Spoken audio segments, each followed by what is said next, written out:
question 4. So use the remainder theorem to find the remainder when f of x is divided by 2x plus 3.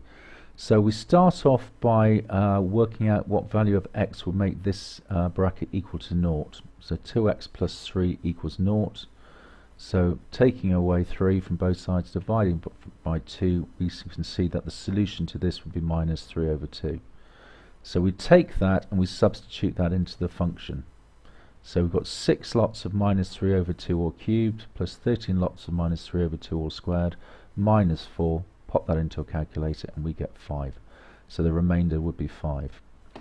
Now for part B, the factor theorem, same idea really, we just know that if it's a factor that when you substitute it in it has to be 0.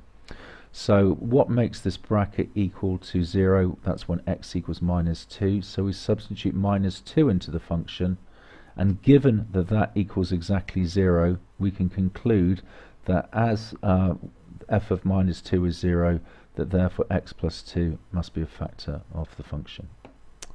Now for part C, we're going to need to factorize this completely, so we kick off by dividing this by a factor. Now when you set up the function underneath the bus shelter, do remember that you need to have reducing power of x. So 6x cubed plus 13x squared, you must include 0x and then the minus 4. So the 0x is down here, is not up here. So working our way through this, x times what gives us 6x cubed, that's 6x squared. 6x squared times x is 6x cubed, 6x squared times 2 is 12x squared, 13x squared, take away 12x squared is our x squared, and we start lap 2. X times what gives us x squared? Well, that's x.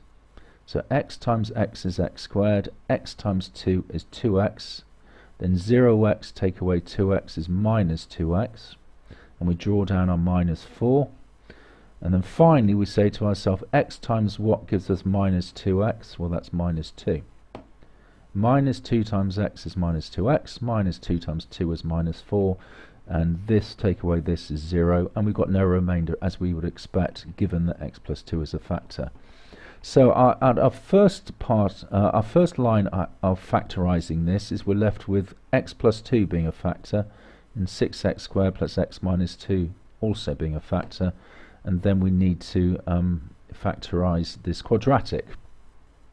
Now you may be able to just do that by inspection, but I've got my sort of long-winded way of doing it. So I say to myself, what two magic numbers multiply to be 6 times minus 2, which is minus 12, but at the same time they need to add to be the coefficient of the x, which is plus 1. So which two magic numbers satisfy that? That's 4 and minus 3. I then break down this middle term into these into 2, a 4x and a minus 3x. Doesn't matter which way around. So at that point I've gone from a 3-term problem to a 4-term problem. Okay, that x is just split into 2. I then fully factorize the first 2 terms, so that's 2x open bracket 3x plus 2 close bracket, and then I fully factorize the third and fourth term. So that's minus 1 open bracket 3x plus 2 close bracket, and you will see that we get a repeated bracket. Then our final answer comprises in the first bracket these two bits that aren't in a bracket, so the 2x and the minus 1, and the repeated brackets.